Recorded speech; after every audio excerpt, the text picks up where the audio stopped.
All right, as much as I love that song, we ain't got time for that. Welcome to AMA. Coming to you live from Vegas is Brett Bohannon. He is the founder and consultant at Vortex, and he creates really cool stuff to help your Amazon business grow. And he's going to tell us more about that.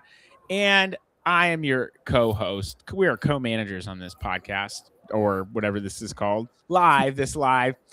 I own Cartology, and we help brands win on Amazon. All right, now that we got those dumbass intros out of the way, welcome, Brett. How are you? I'm good, man. Wish I was playing golf out there at the wind. Yeah, the weather looks amazing. What's the temp out right now? Oh, it's real nice. I think it's. Let me check. The older I get, the more I actually do enjoy talking about the weather. That's like so stupid, but it's like, oh, is it cold? Oh yeah, okay. Like it's really not that dumb. I used to hate that in my 20s, but it's actually it's 70 degrees currently. Oh man, the high is supposed to be 79. I'm out here in Vegas and then going to Palm Springs, which the high is going to be in the low 90s. Oh man, dude, I would love that. Yeah. It's been in the 60s here, but it's going to get back down to the teens next week. So you're out at Prosper.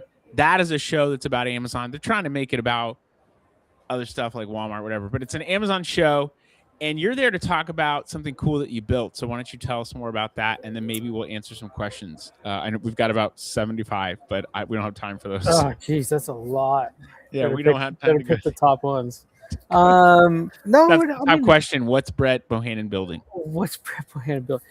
Well, it's not necessarily I'm talking about what I built. It's more I've connected with the guys over at MixShip, Sam, Andy, and Todd. I don't think Todd's going to be out here, but Andy and Sam are going to be out here.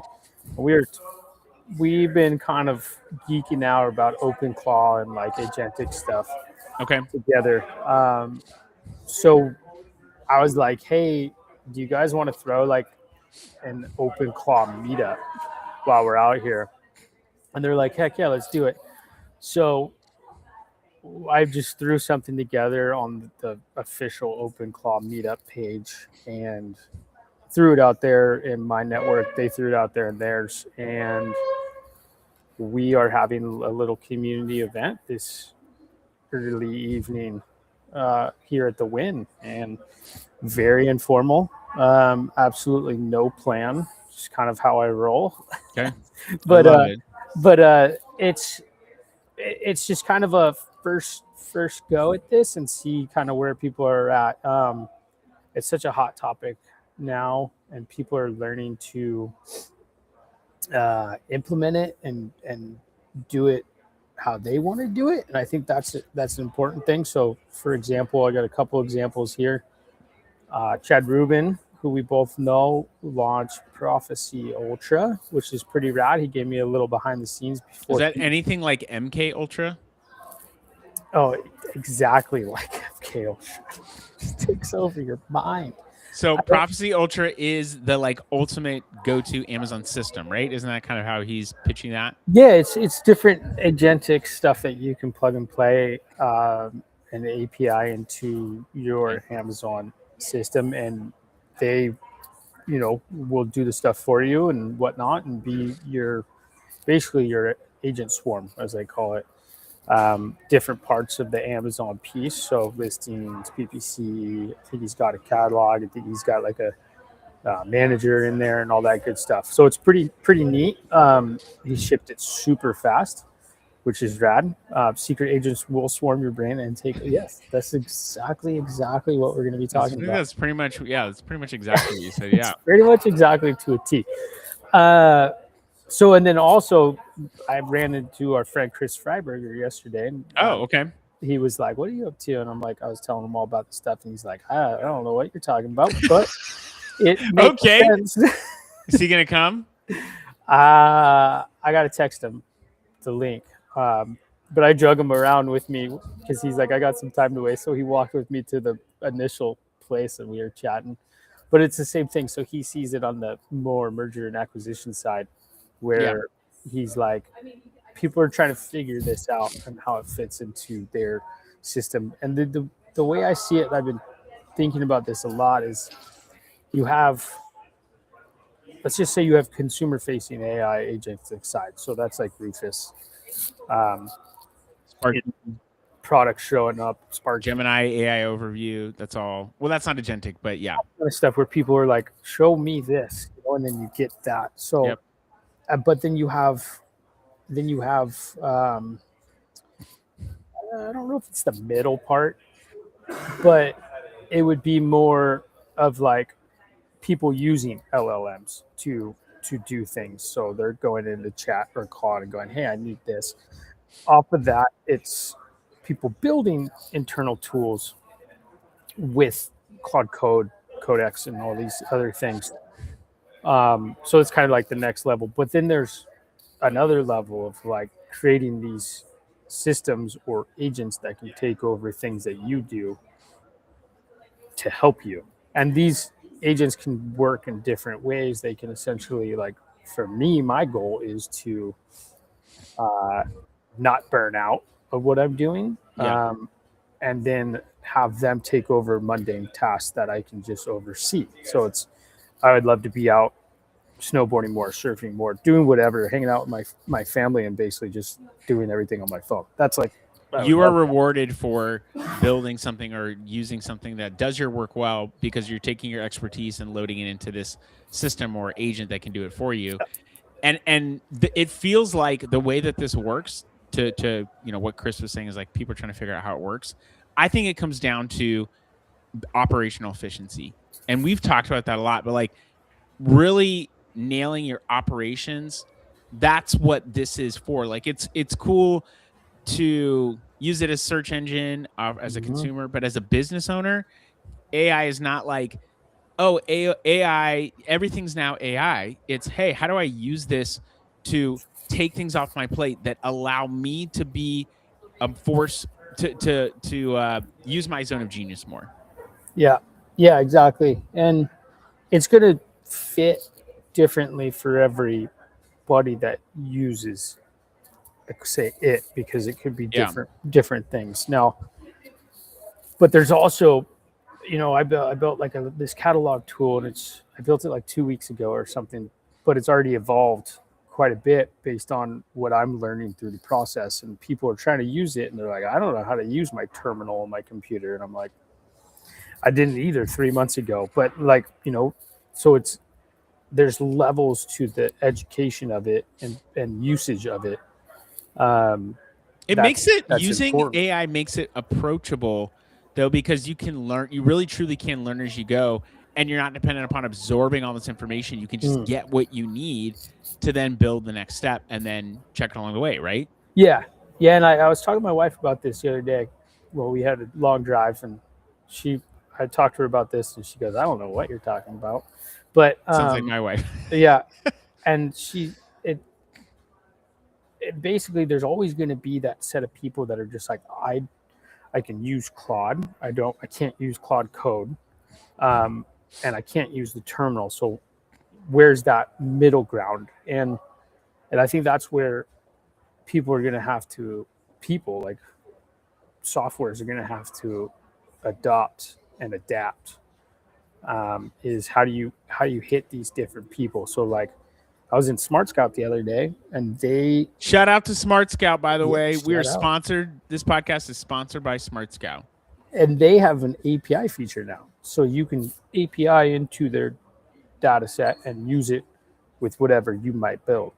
So that's probably going to be a revenue stream for them. Oh, I can I already didn't, tell you it is a revenue stream for them. yeah, and I didn't dive into their docs too deep, but um, Jungle Scout has it. Data Dive has it. So now you're looking at this thing. It's like, okay, instead of logging into these softwares, you can now API with your agent and basically be like, hey, I need to do product research, and they can pull it from Data Dive, from whatever. And again, this is very general, but and then you can do that whole entire thing quicker, faster than you could before. Yeah. So, can you tell people a little bit more about what OpenClaw is, just so that they know?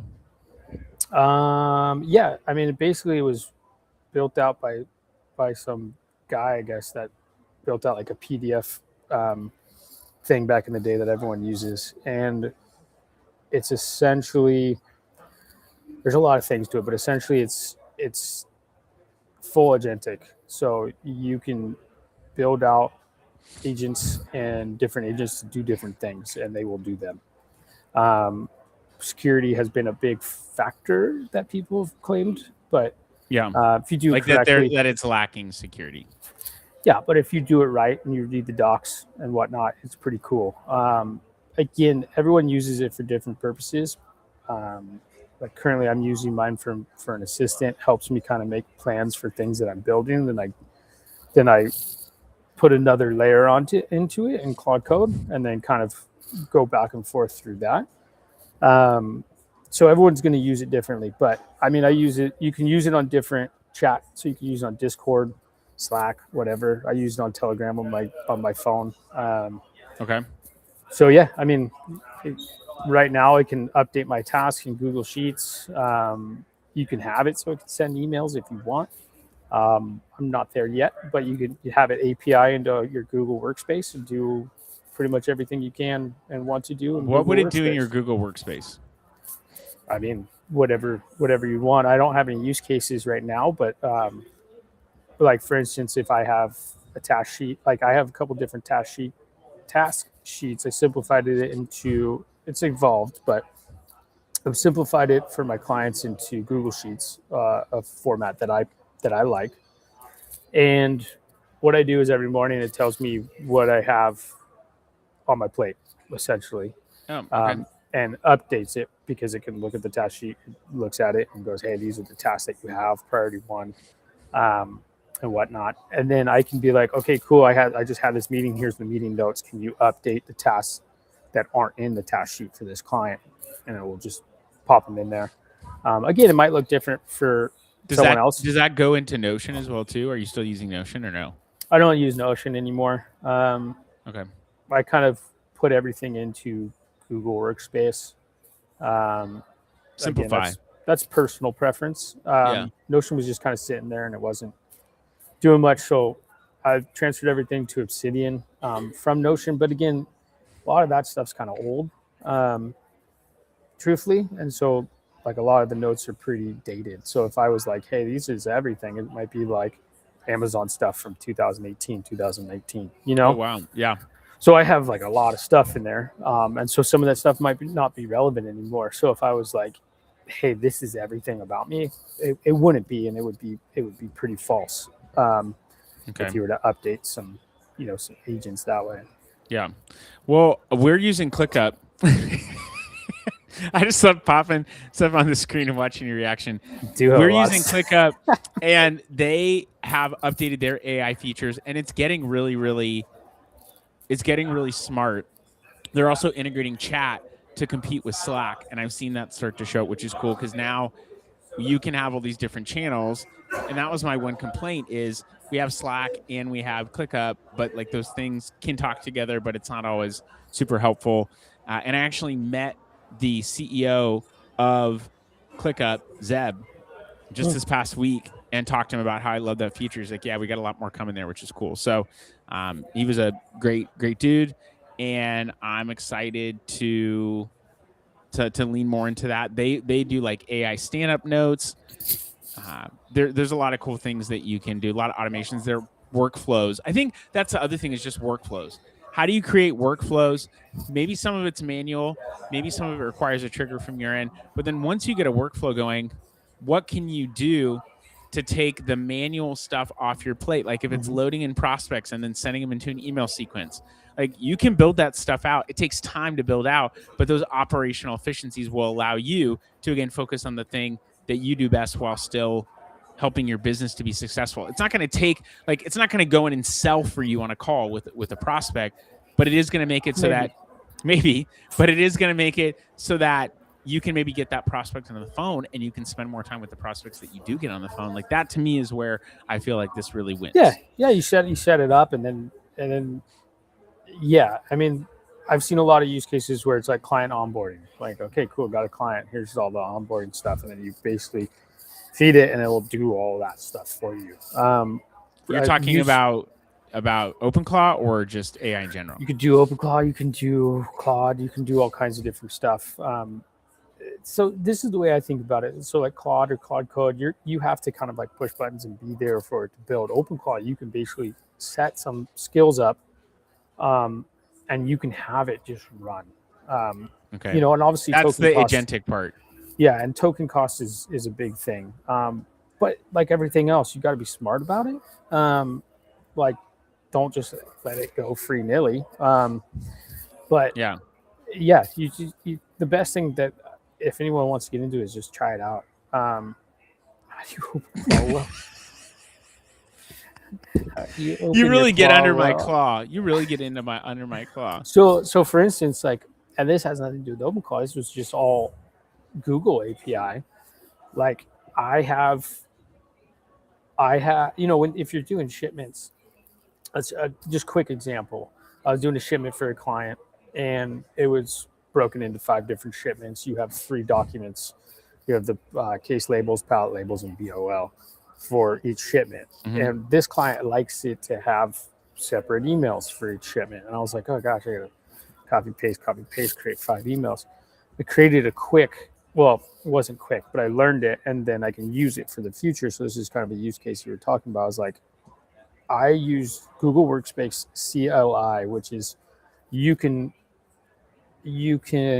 use Google Workspace in your terminal on your computer, and it can do everything you want it to do, essentially, like you would normally in Google Workspace. And people might be like, why would you do that? Because I got it to basically send these 5 different emails with all these things in a push of a button. It took me probably about the same amount of time as I did it, but now it's set up. Now I know how to do it, and next time it comes through, I can basically be like, all right, here's your shipping labels and everything that you need, like extremely quick. And can it can pull stuff from Amazon as well too, or you still have to do something? So here's that thing.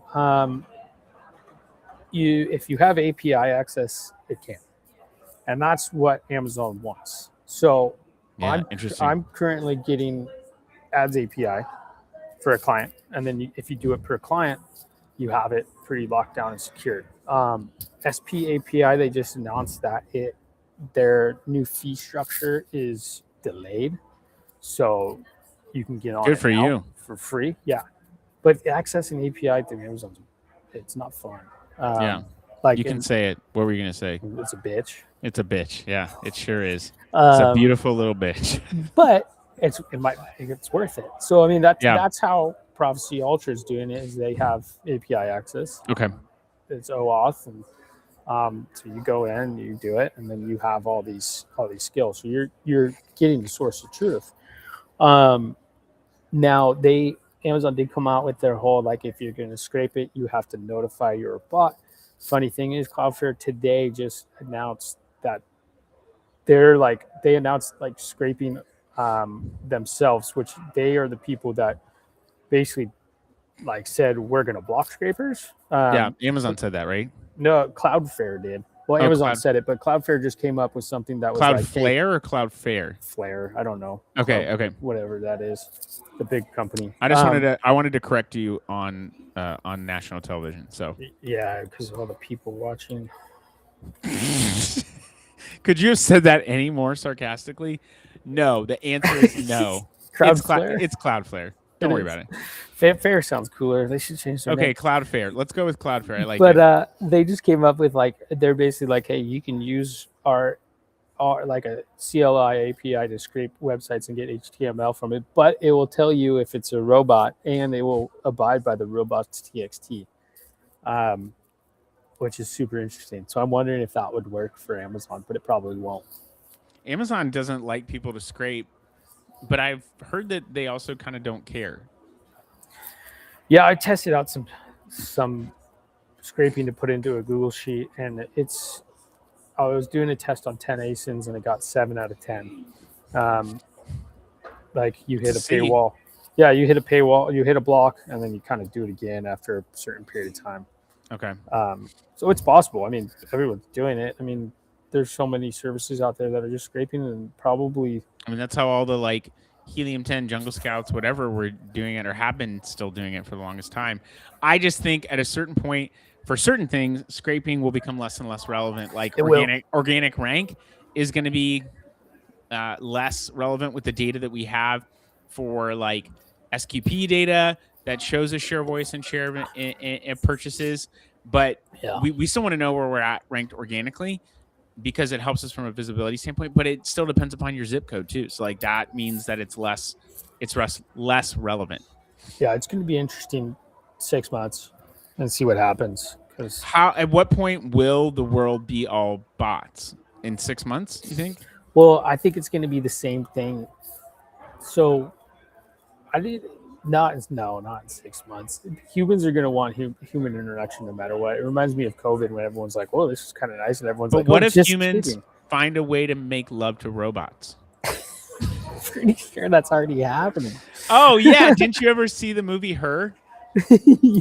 Dude, that movie was freaking insane, and I loved it. I thought it was so good. Yeah, I think it's gonna the capabilities that AI will give us will be insane. That's what I think people miss out. When I hear someone like Elon Musk say it's going to take over everything, it's certainly going to put off jobs for people. I still believe in the hope of like the Industrial Revolution or of other revolutions where it killed jobs, but in a decade or so, eventually we started to see new jobs emerge and new opportunities emerge. But that's a hard gestational period for people to get through for sure. Like I don't want to just say, oh, a bunch of people are going to lose their jobs and be heartless. But I do believe that there will be more opportunities for people long term. So I asked Gemini and I asked Claude. Some people ask this and probably is going around. It's like, hey, in 12 months, based on what you know of me, will I lose my job to AI? And it said, both of them said absolutely not. And of course, it said absolutely not. No, but some of it does. But they give you a reason. They're like, the reason is, and now this is grain of salt. Like I don't. Yeah. But it's like all the stuff you're doing with AI, and at the same time, you need a strategy on Amazon. Like a bot can't create a strategy. You can help it execute a strategy, but if you're looking at it and going, I need this, this, and this, it doesn't have the human intelligence to basically create that strategy. Yeah. Now what I want you to do is create a new chat, and I want you to say, hey, are you able to replace a human and create strategy for Amazon, and then see what it says, and then get back to us. Let me try that right now. Because a couple minutes. I believe that AI does tell us what it wants us to know. And you actually posted an article on LinkedIn that said that these LLMs speak with confidence because you trust confidence more than something that's wishy-washy. And I had someone on a live yesterday, Shane H. Tepper, who does GEO for like B2B businesses, and he said a false but highly quantitative piece of data is better than a vague true piece of data. So if you say, hey, we're best in class marketing, and someone else says we're 56 times better than our competitor, and that's false, the LLM will trust the 56. Here's the next thing, and I just saw this last night, and I'm changing up the thing that I made for this is clean data for your agents. If you don't have clean data, it could not be good data. So that sounds like it would be bad data. It would be terrible data. Yeah. So that's something that I'm looking at pretty big right now is clean data for these agents / bots. So you're saying Christina Aguilera would not be a fit? She got dirty data? She has a song called Dirty. Yes. Genie Getting bottle, bro. dirty or something like that. I don't remember. Brett, pump or promote your OpenClaw AL meetup. What is it? AI meetup. AL meetup. Promote your AI meetup. If you're in Vegas, it's at the Win, 5:15 today. 5:15 today at the Win on the terrace. On the North Show Terrace. North Show Terrace, OpenClaw meetup with Brett Bohannon and Mick Shift. Mick Shift had to bring a company to the table. Brett just has to bring himself. That's how amazing he is. That's right. North Shift Terrace. Is that what you said? No, that's Mick Shift. Show. North Show Terrace. at the Win. Mhm. And when do you think you'll get back to us on how it went? Next time we talk. Boom! We're gonna have an AMA forever. We're gonna have agents take over this AMA. I have, You don't even need us anymore. yeah, my content on HeyGen has a digital avatar, and I was doing that for a little while. It's super HeyGen, interesting. is Yeah, that the name HeyGen. of the? That's the software. Uh-huh. Oh man, you're. I love how much you're exploring different tools. I've just been going really deep with Claude right now and building stuff out. We're doing some stuff operationally, but it helped me create stuff for my newsletter that I just launched. If you want to go sign up for that, I don't know, go find a LinkedIn post somewhere. Don't ask me, Don't ask them. Sign up. but Sign up. go sign up, and we. Or you can just go to marketinghour.com. That's where you would actually sign up. But I've just been going into using OpenCloud more and more, and that's been I've been Claude. I've been using Claude and going deeper with that and building out more operational things, and it's been super helpful to take time off my hands. As you do that, you'll find more things that you can even further take more time off your hands. Yeah, the name of the newsletter is Marketing Hour, and you can go sign up or you cannot sign up. It does not matter to me. Don't do it. You won't like it. Don't do Reverse psychology. There. Don't do it. You're not going to like it. Everyone knows you're not going to like it. All right. Well, you probably have somewhere you have to be because you're very busy and important. Is that right? No, not really important. Not really busy. I just like to pretend I am. Oh, well, then you can tell us what's the best thing that you've seen in the show right now. I don't know. It's been I think AI is the biggest thing. People just Really keep talking about it. Yeah. Again. Okay. So, but is it good stuff or is it just kind of hype?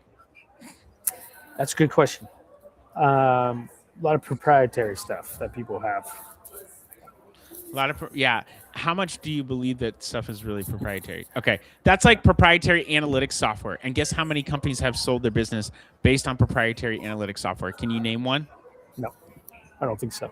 I also don't have a list in front of me, to be fair. So, yeah. All right, I do have to go though. All right, well, that's been the AMA. I guess Brett's just going to be a jerk ass and kick us off. But visiting live from the Win. We'll see you next time when we know more about Al. AI. See you guys.